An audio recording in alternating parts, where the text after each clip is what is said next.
And then we click on this. This is our link right here. Copy link location. Use Ping-O-Matic, and again, you don't want to do both of these on the same day. And after I show you what AutoPinger is going to look like, then just know that Ping-O-Matic will do the same thing, only it will show you the results differently, like a lack of.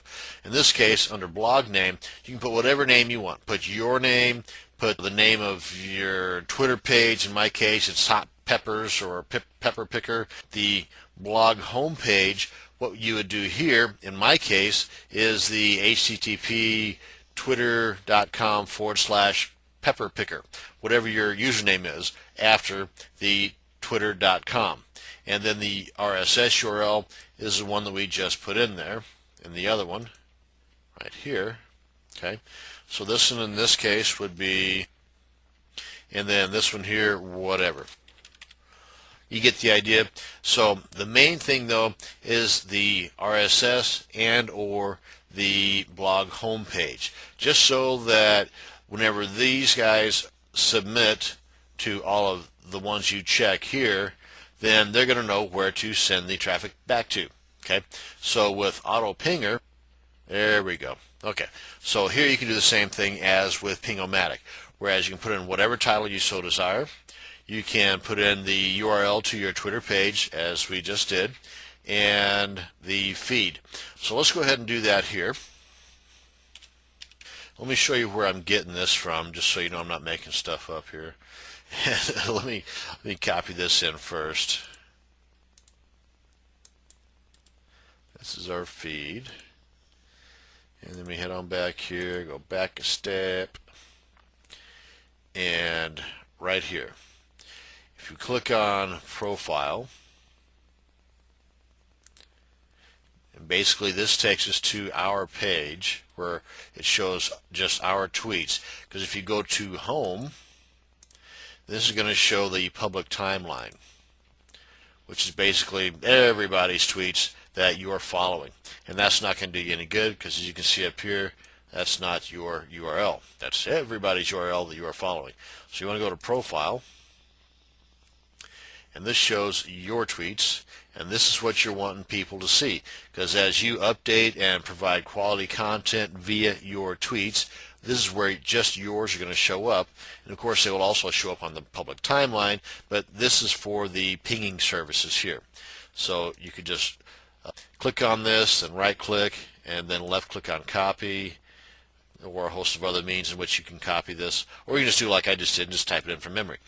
But that's where this comes from here. And then the title, again, whatever you want. Hot Pepper Picker is the one I'm going to go with. Say that 3 times fast. Okay, and again, tick the ones that you want, untick the ones you don't want, but this is where we're going to go. And then the non-English services, if you feel that's not your cup of tea, then untick them. I'm just going to leave them ticked because, well, they were ticked when I got here, so why not? So we're going to start the ping.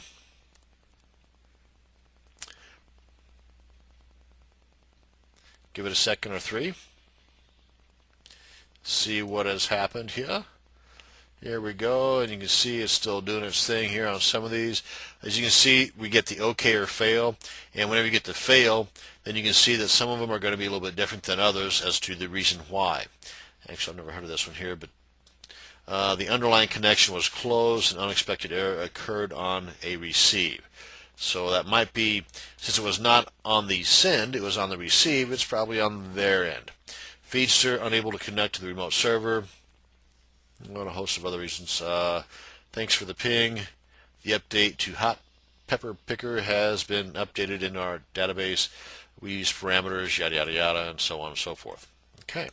So anyway, you get the idea. As we're coming down here, we can see that some of them did, some of them did not. So rather than having go through to each one of these companies individually and doing this, you got a service such as AutoPinger or Ping-O-Matic that'll do it all for you. Now, is this going to send floods of traffic to your Twitter page? Possibly not, but if you have quality content on your Twitter page and new fresh quality content on a regular basis, then over time this will build your following. And of course, the more people you have following you is the more eyes that will be poking into your URL on your bio, be it your blog or your website.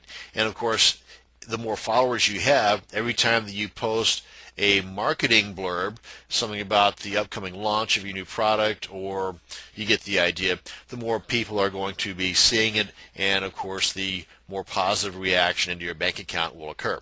Now again, if we were to do the same thing with Ping-O-Matic right now, we stand the chance of getting banned from most of these, because if you ping the heck out of these guys, then they're just going to get tired of it, and they may even have some kind of an auto ban algorithm set up so that if they see that you are trying to ping too much in the hopes of getting more traffic, then they're just going to say, shut this guy down.